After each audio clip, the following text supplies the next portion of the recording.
প্রায় এক যুগ পর আজকে আরও একটা স্পেশাল টেক নিউজ এপিসোড নিয়ে বরাবরের মতো আমি প্রিয়তোষ তোমাদের সামনে হাজির হয়ে গেছি। ক্ষমা চাওয়ার কোনো মুখ নেই, টেক নিউজ সমানে বাদ পড়ে যাচ্ছে রিভিউ করার চক্করে বা অন্যান্য ভিডিও দেওয়ার চক্করে।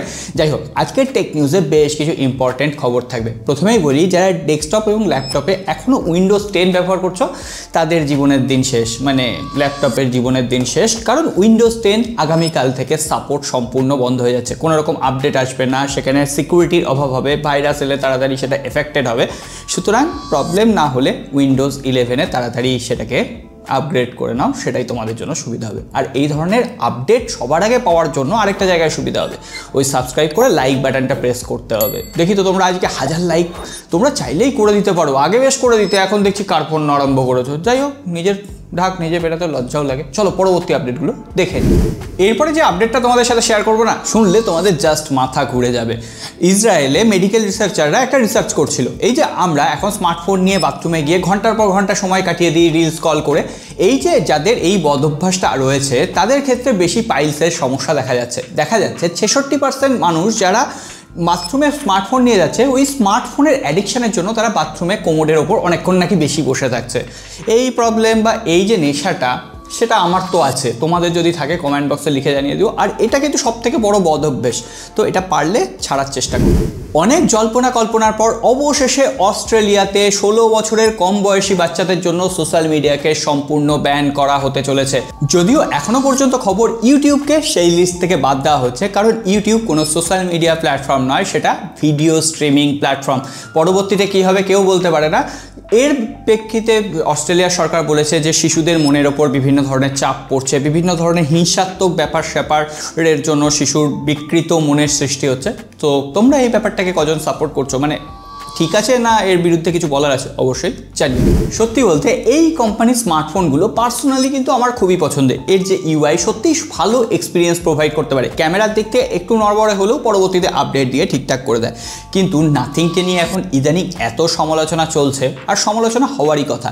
এই যে নাথিং ফোন 3 প্রথমে 80,000-এ লঞ্চ হয়েছিল, তারপরে অফারে সেটা 50,000, কখনো 35,000-এ পাওয়া যাচ্ছিল, কিন্তু অবশেষে 35,000-এ যারা অর্ডার করতেও পেরেছিল, হঠাৎ করে তাদের এখন যে অর্ডারগুলো রয়েছে ক্যান্সেল করে দেওয়া হচ্ছে। তাহলে দেওয়ার দরকার কি? নাথিং শুধু সমালোচনাটাই চাইছে, যাতে নাথিংয়ের যে ব্র্যান্ড ভ্যালু সবাই জানতে পারে, নাথিং ব্র্যান্ডটা সম্পর্কে সবাই জানতে পারে। কিন্তু নাথিং বুঝে গেছে নেগেটিভ পাবলিসিটিও একটা পাবলিসিটি। সো দেখা যাক। ফোন ভালো, কিন্তু এই সমস্ত গিমিক জিনিস পছন্দ হচ্ছে না।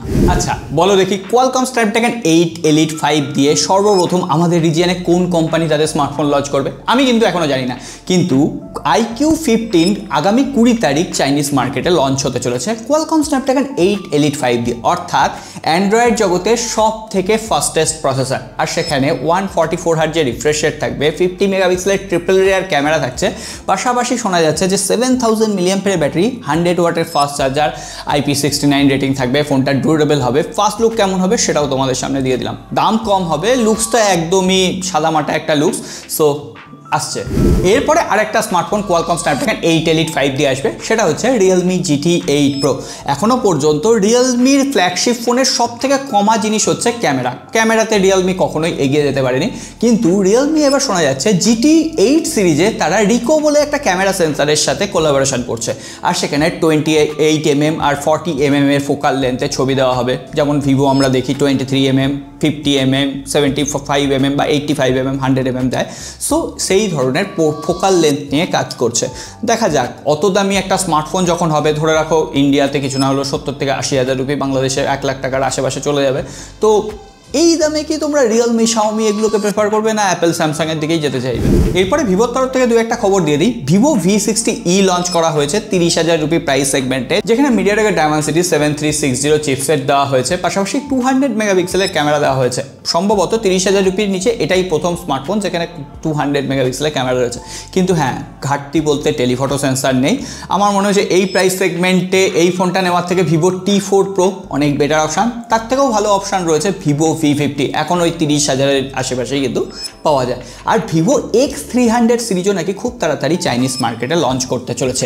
দুটোতেই মিডিয়াটেকের ডায়মেনসিটি 9500 চিপসেট থাকবে, কারণ ভিভো প্রত্যেকবারই ফ্ল্যাগশিপ ফোনে মিডিয়াটেকের সাথে যায়, কোয়ালকম অ্যাভয়েড করে। যাই হোক, এবার ওয়্যারলেস চার্জিং টেকনোলজি থাকছে, কোয়াড কার্ভ ডিসপ্লে থাকছে। আর ভিভো X300 FEও লঞ্চ করবে, সেটা এখন লঞ্চ করবে না, কিছুদিন পরে লঞ্চ করবে। এরপর একটা আপকামিং স্মার্টফোন নিয়ে কথা বলে দিই। অ্যান্টনির রিসেন্ট টুইটার হ্যান্ডেল থেকে স্যামসাং গ্যালাক্সি A57 ফোনটার সম্পূর্ণ লেটেস্ট লিক সামনে চলে এসেছে। স্পেসিফিকেশন মোটামুটি ধরে রাখতে পারো 95% এটাই হবে, যেখানে এক্সিনোসের 1680 চিপসেট থাকছে, তার পাশাপাশি 6.7 ইঞ্চির 120 হার্জের একটা অ্যামোলেড ডিসপ্লে, এর পাশাপাশি 50+12+8 মেগাপিক্সেলের ট্রিপল রেয়ার ক্যামেরা, কোনো রকম আল্ট্রা ওয়াইড অ্যাঙ্গেল লেন্স থাকছে না এবারও। পাশাপাশি এবার কিন্তু 5200 mAh এর ব্যাটারি থাকছে, আর এখানে 15 ওয়াটের ওয়্যারলেস চার্জিং আর 45 ওয়াটের নর্মাল চার্জার থাকছে। এই A সিরিজে ওয়্যারলেস চার্জিং দেওয়ার ব্যাপারটা একটু বেশ ভালো।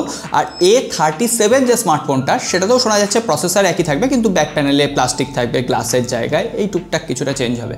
সো ওভারঅল A57 দেখা যাক কত দামে লঞ্চ হয়, মোটামুটি ধরে রাখতে পারে 40,000, আর A37 মোটামুটি 30,000 রুপি।